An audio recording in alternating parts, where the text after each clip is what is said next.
The Stranger That Brings Bad Luck. Just as Bob and Mary were about to eat dinner in the city of Los Angeles, there was a knock on the door. "Oh my gosh! Who would be outside on this bitter, bold, chilling night?" said Mary. As they opened the door, this vicious, aggressive wind made them shiver. "Could I come in for a moment?" begged the stranger. "Of course! Would you like a warm cup of cocoa?" "Okay, but after that he needs to leave. He is going to make our dinner cold." The stranger made himself relax against the warm, toasty heater. "What's your name?" said Mary. "My name is John. Thank you so much for letting me come in, and I admire your generosity for me. It's really hard living outside in the cold. I know it's not much, but we have a guest bedroom if you would like to spend the night," said Mary. "You wouldn't let a stranger into our house," whispered Bob. "How do you know if we can even trust him?" "Of course you can trust him," said Mary. The next morning, Bob said, "Do you know my toothbrush is? I can't find it, honey." "I have no idea where it is," said Mary. Just then, John came in with Bob's toothbrush in his house. "What are you looking for?" said John. Bob's face exploded with anger, and he saw the stranger was using his toothbrush and roared, "Get out of my house!" Later that night, there was a knock at the door. They opened the door. There was John.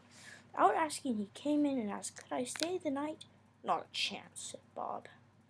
"Of course you can," said Mary. "My husband is just acting a little bit out of control." The next morning, John would not leave.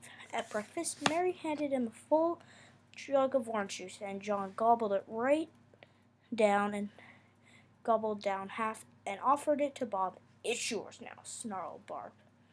The third day, John would still not leave. "Where's my wallet?" barked Bob. "Well, our grocery list is gone, so maybe John went to buy the groceries." "With my wallet." When John got back, Bob pulled out a chocolate bar and said, "This is not on our grocery list." "Well, I bought some stuff for me as well."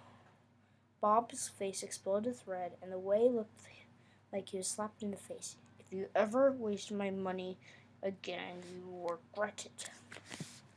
The fourth day, when Bob and Mary woke up, John was making eggs for breakfast. "What are you doing?" said Bob. "I hate eggs, and Mary are allergic to them." "It's okay, John," sighed Mary. "But if you're going to do something with our stuff, please tell us." The days went on, but John would not leave. As the days went on, the circumstances got worse. He started to trash the house and thought everything Bob and Mary had he could use without permission.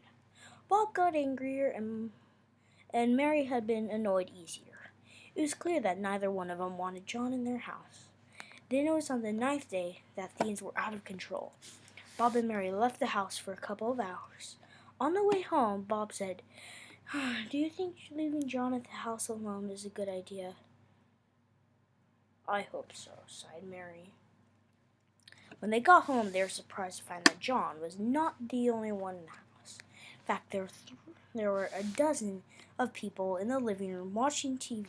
The room was a disaster. There was chips and soda stains all over the floor, ice cream on the walls, and everyone was stuffing their mouths with junk food. Bob took a stick from the pool table and started chasing everyone. His face looked like a cherry, and he was screaming, "Get out! Get out!" "I don't want to see you for the rest of the day, John," yelled Bob. "What are you going to do with John?" said Bob.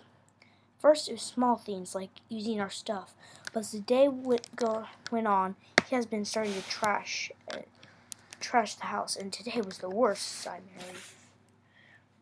Then, suddenly, on the 10th day, there was no sign of John. Bob squealed in delight and started dancing around the house. "We should have a big celebration," cried Bob with joy. Next week, Bob got a phone call from his neighbor. "Hello, this is Steve, your neighbor. 4 days ago, a stranger named John came, and he's kind of getting on my nerves. Could you come over and take care of him for a little bit?" "I just got a week's break without him being in my life," chuckled Bob. "You should never have let him in. He's bringing bad luck."